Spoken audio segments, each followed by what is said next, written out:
Hi, I'm Daniel Lucas, and welcome to Abstract Essay, where ideas take shape, thoughts find depth, and every conversation explores the art of thinking beyond the obvious. And today I have my special guest.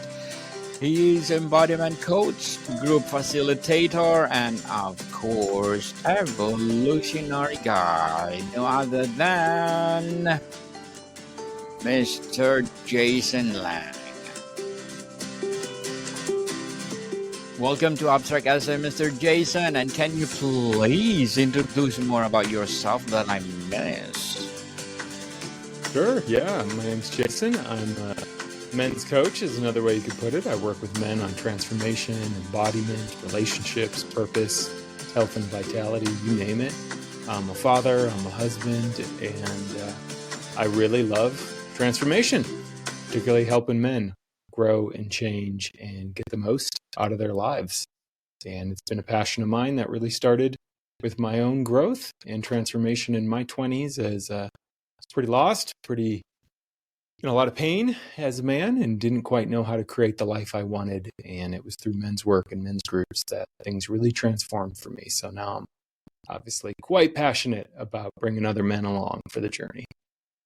Transformation indeed. Mr. Jason, thank you so much for sharing your knowledge and wisdom to the world. And today, let's talk about men's mental health that explores societal pressures, personal struggles, and pathways to healing. Why do you think men are statistically less likely to seek help for mental health issues compared to women? Yeah, I'd say it starts with how we're taught in our culture as men to relate, and the kind of central problem for a lot of men, which is manliness and masculinity, is associated with invulnerability. So you're a man if you're tough and you never hurt. And we're taught that culturally, we're taught that in our families, we're taught that through media, and the idea that asking for help or admitting we're suffering is an option is one that most men are terrified of, because oftentimes it's other men who then go on the attack and call those men names or ostracize them or bully them when they're young or whatever that might be. But there's just this kind of ethos we call the man box, which is really this idea. It's a little different from culture to culture, but it's basically the set of check boxes a man is supposed to check off in order to be considered a man. And most cultures, that is being vulnerable, never cry, don't show weakness, don't ask for help, try to have sex with anything you can have sex with, always be a good provider. Like, this stuff is just hammered over our heads when we're young. So what a lot of men do from an early age is we're not taught how to be in our bodies. We're not taught how to connect to our emotions, and we're not taught how to share our emotions or what's going on in our body. So what happens is, inevitably, we start to grow up in age and hard stuff happens. Life is suffering, right? It's one of the first noble truths. And instead of being able to ask for support, we hold it all inside. And over time, that catches up with men and causes them to be depressed, to be physically ill, to be suicidal at high rates. It's pretty astronomical these days in terms of the impact it's having on men. And so, my passion is getting men connected to each other in community, in rewriting this story of actually you can go farther, faster when you're in community than you can alone. How has the tough guy stereotype harmed men's emotional well-being throughout generations? Yeah, so it's really this idea that you got to keep it all inside and you got to do it all yourself, right? I'm here in the States, and we particularly have the incredibly romantic ideal of the Marlboro man, the rugged American cowboy, tough as nails, lives alone. And that ethos is part of what's killing men, right? Loneliness itself, men who report having little to no social connection or close friends. It's as dangerous to a man's health as smoking a pack of cigarettes a day. It's not some theoretical thing. That isolation does things to our nervous system. And so the tough guy image is, I don't need anyone. I can handle it all myself. And that prevents men from reaching out and getting support and getting help and, frankly, taking care of themselves. And that ages men faster, it gets men sicker faster, and it causes men to commit suicide at much higher rates. Interesting facts, Mr. Jason. And what are some subtle signs that a man in your life might be struggling mentally but not saying so? Yeah, so again, most men are taught to keep it inside. So it can be hard sometimes to realize when a man is suffering. But oftentimes he's withdrawn. Oftentimes he's dealing with some kind of addiction. Could be alcohol, could be marijuana, could be porn, could be sex, could be overworking, could be TV, video games, whatever it is. There's something that a man is compulsively using that sometimes is hidden, sometimes is public, but that is his attempt to regulate his nervous system and shift away from pain. And so anytime you see that, oftentimes the solution is connection. So you got to pay attention, because a lot of guys aren't going to share when they're in pain, but you're going to see it. You're going to see it on their faces. You're going to see it in their bodies. You're going to see it in the way they always just try to pretend everything is okay. And so you got to really pay attention, particularly to some men, and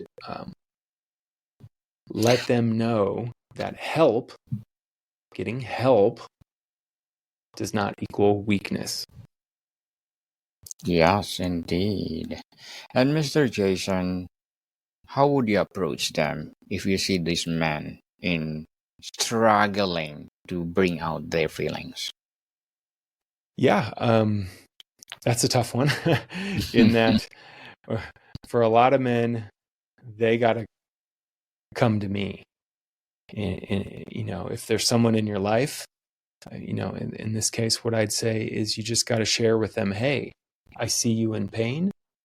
It hurts to see you in pain and to not know how to help. There are ways to get help. There are men that can help you. And it doesn't have to be this way. I can't do the work for you, but I will fully support you in doing it. And then you kind of just got to let them make the decision. For most men, because of all the indoctrination around, mental health and asking for help and not being vulnerable and being a tough guy, there's a certain threshold of pain in their lives that they simply have to come into contact with. And it's different for every man, but they're, we call it the bottom of the barrel, whatever you might want to say, bottom of the bottle. Then they're like, okay, I got to do something different. I cannot live like this anymore. And that is the moment where it's really good for men to get connected to resources like me and other people that work with men, whether therapists, coaches, men's group facilitators, you name it. Because in that short window of, I can't do this on my own. I do not know how to lead myself out of this mess. When that window is open for a man, it's really important for them to jump through it. Cultural and societal pressures. How does our definition of masculinity need to evolve to better support men's mental health? Yeah, it has to grow beyond invulnerability, meaning real masculinity includes vulnerability. It includes asking for help. It's funny, guys create these stories, and often I work with men who wear as a badge of pride, I don't need anyone. I live totally alone. I'm totally self-sufficient. But then those same men, when you talk about, at least here in the States, again, one of them are other romantic ideals. It's like, who are the most elite men in the world? Navy SEALs. Guess what? They don't train solo. They are a team. And even the kind of romantic idea, again, that a lot of men get hooked on of the lone wolf. The reality of the lone wolf is, in nature, the lone wolf is the one that was kicked out of the pack, and that wolf will die sooner. It will not survive as long without community. And that story is what we're having to update for men. That's, hey, there's nothing wrong with you. You're not broken. You're not toxic, but you do need some training, and you need to get connected to other men. And the second you get connected to other men, you become not just more resilient, you actually become anti-fragile, which means stress makes you stronger.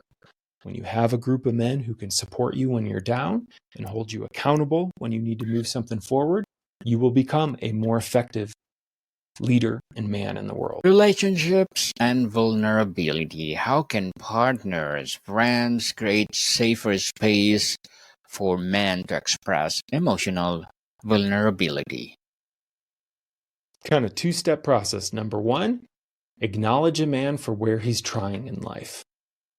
So many men are just longing for some recognition, for even if their life isn't perfect or they've messed things up, most men are making effort. They're trying, even if they don't have the skills. And the second you acknowledge them, hey, I really appreciate, I know it's hard for you, but I see you trying, or I see how hard you're working, or I appreciate you for cleaning up the garage, whatever that is. That's going to soften a man in and of itself. And then there's just creating the space for, hey, I just want to hear what your truth is. I'm not here to judge it. I'm not here to make you wrong for it. And I'm not going to get freaked out by it. This is what's tough for a lot of men, is they do share something vulnerable and then their partners don't know how to handle it because they feel like, oh my God, now it's my responsibility. Just because we share it as men doesn't make it your responsibility. So we just need you to receive us. You don't even have to fix us. Just hear us and appreciate us. And that will often create that deeper safety. What healthiest way for men to balance emotional openness with personal boundaries? Yeah, you got to have boundaries as a man. It's super important. Boundaries mean just honoring self, right? Where men can get into trouble, where humans get into trouble, is when, in order to keep the peace with someone else, we dishonor ourselves. So we override our own needs in service of someone else's. And that creates resentment, frustration, anger, mistrust, you name it. And a man who abandons himself is not a man who can be trusted. So a man who can set strong and healthy boundaries, meaning people trust in your life, your capacity to say no. When people trust your no, they will far more deeply trust your yes. So it's really important to give yourself permission to honor yourself, move at your own pace, and set healthy boundaries in life. And again, the thing about boundaries are, they're not an attempt to control other people. They're us telling other people what we will do. What we will do. And learning that capacity is super important for men. And in terms of emotional expression, what I teach men is one of the best places to do that is with other men in men's group. Other men can handle it. Other men aren't going to be freaked out by it. Other men are going to actually be energized by it. And other men can help us get clearer, more deeply in touch with our emotions, and help us really get a strong sense of what we need and what we want in our lives.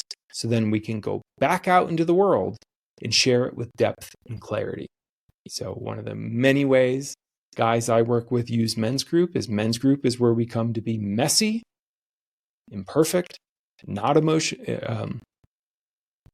containing our emotions, just letting it loose, being a little over the top, being too much in some sense, so we can move the charge, and then we can bring back our truth far more easily into the world.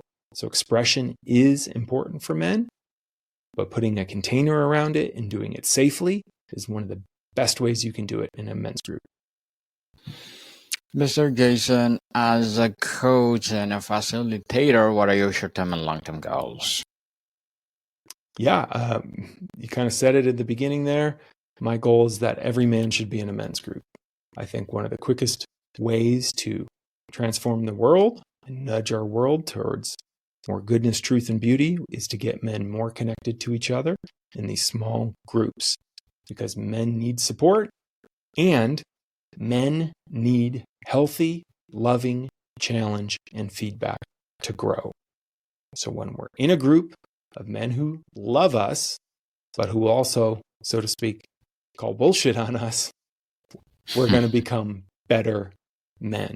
And so my goal for everything I do is to get men off the train of doing it alone and onto the train of joining community, because things get better in community, right? One of the most famous research studies out there was they put rats in a cage. They filled up their little drinking thing, left a rat alone, filled it up with morphine. The rat would drink itself to death. The drug was just too good. But if they put a second rat in the cage, so it goes from being alone to being relational, the rat will drink a little bit and then it'll just stop, because it's getting its relational needs met by another being. And when we don't get that, damaging things happen. So both my short-term and long-term goals are to get as many men exposed to men's groups as possible. Good luck to your goals, Mr. Jason, and looking forward for more success. What will be your advice or piece of advice for those people out there who want to be a coach or facilitator for men's group experience?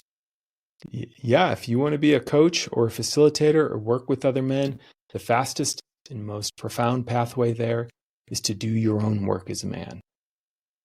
Go as deep as you can in your healing, in your growth, in your training, and you learning to do the things in your life that you struggle to do. Whatever you figure out, whether it's making enough money, working your passion, getting into a great relationship, the more you embody that and deepen your healing, the more other men will pay you for it. So I have many trainings and offerings as pathways to do that, and there's far more beyond me. But it's get off your ass and get to work healing yourself. Yes, people, stop procrastinating and move and move and move and share your talents to the world. And thank you for that advice, Mr. Jason. And let's talk about the personal growth. What's one outdated belief about masculinity you had to unlearn for your own mental health? Vulnerability equals weakness, right? That's a common story I internalized and a lot of men internalized, that, oh my God, if I share that I'm sad or scared about something, that makes me a weaker man. And what I have seen now in my own journey and the hundreds of men I've worked with is actually it's the other way around. The men who are so judgmental of men who feel are the ones who are the most scared of it. And so it's the man who is afraid to bring his tears or afraid to share his fear. Those are the guys who actually, I would say, are more fragile. The men who are just willing to say, wow, my heart is broken right now. I'm devastated. And they feel the grief fully, or they feel the fear fully, or they feel the anger fully. Those are the real warriors who go right towards their pain and don't shy away from it.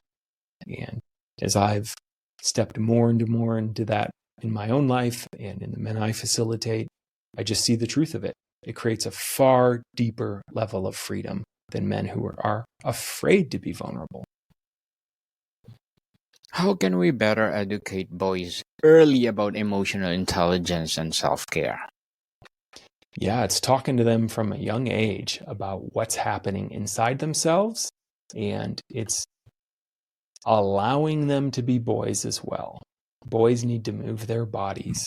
And from a young age, so many boys are taught, sit still. The fact that you keep wanting to move is because there's something wrong with you. And what that really teaches boys is what's happening in your body, ignore it. And lo and behold, all emotional process inside of us starts as physical sensation. So if we're taught to ignore our bodies, we're taught to ignore our emotions. And instead, what we want to do with young boys is help them get into their bodies, help them move their bodies, help them become more connected to their bodies, and let them know by modeling for them that there are safe and effective ways to get in touch with our emotions without being ruled by them. The most free man in the world any boy wants to become is not a man who falls prey to his emotions, but he's a man who can hold his emotions, right? Responsibility going from a boy to a man is learning to take charge of our charge, right? Wow, I'm angry right now. The second you can say that, you are 2,000% safer as a boy or a man than the boy or the man who just explodes in rage and has no capacity to even create any distance between the experience in his body and how he's acting in the world. So we want to honor it, teach boys to become intimate with it, their emotional selves, their bodies in a sense, and then we want to teach them safe ways to express it by modeling it. What simple daily practices could you significantly improve men's mental well-being? Yeah, just any kind of physical embodiment. So taking the time to turn off your devices, connect to your breath, and do some kind of movement practice that gets you into your body.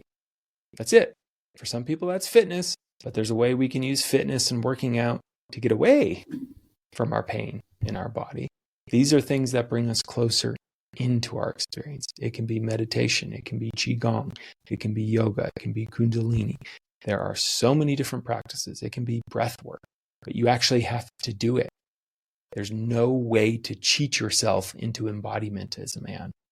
But the more in your body you are, the more present you're going to be, the more people will feel you and trust you.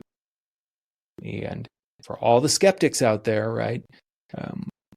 I like to lay down the law a little bit, and we got this whole bundle of nerves that go down the center of our body called the vagal nerve. It connects the base of our brain to the rest of our body. It's kind of the superhighway for communication between our brain and our body. And here's the deal, y'all. Only 20% of that superhighway is brain to body. 80% of the information flow is body to brain.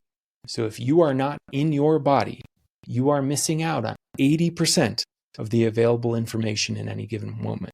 And what's that going to do? It makes you a far less effective leader. Leaders take all the information available to them in the moment and then make judgment calls. So if you're not in your body, you're not going to be an effective leader. Mr. Jason, before we wrap up our discussion for today, I'm inviting you to please do listen to my other podcast, people. My other podcast, because my abstract essay is already in 5th season, abstract poetry in 2nd season, and my book 101 review in 5th season too, comedy 101 in 2nd season, and my food 101 in 5th season as well, geography 101 in 4th season, and my baby podcast, law 101 and mental health 101, love letters in 8th, 3rd season, and movie 101 review and music 101 in 4th season, and science 101 and sex 101 in its 1st season. Please listen to them wherever you listen your podcasts. Mr. Jason, if you could give one piece of recommendation to men afraid to start their healing journey, what would it be? You're not alone. Most men think there's something unique about my pain, or I'm broken in a specific way and all the other men have it figured out. And I can tell you from having sat in literally thousands of circles, it's just not true. And the second we can get into a circle and realize, wow, I'm not the only one struggling in this way, the second life becomes a lot easier and a lot lighter. And we realize, wow, I don't have to do it alone. So like I often say, take some time, reach out to me, reach out to another man in your life.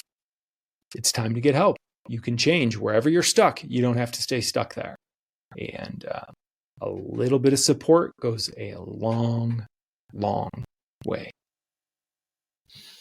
Mr. Jason Lange, thank you so much for sharing your knowledge and wisdom to the world. And thank you for empowering men all over the world. So can you please invite our listeners to support your advocacy, your coaching, or whatever projects that you're doing right now?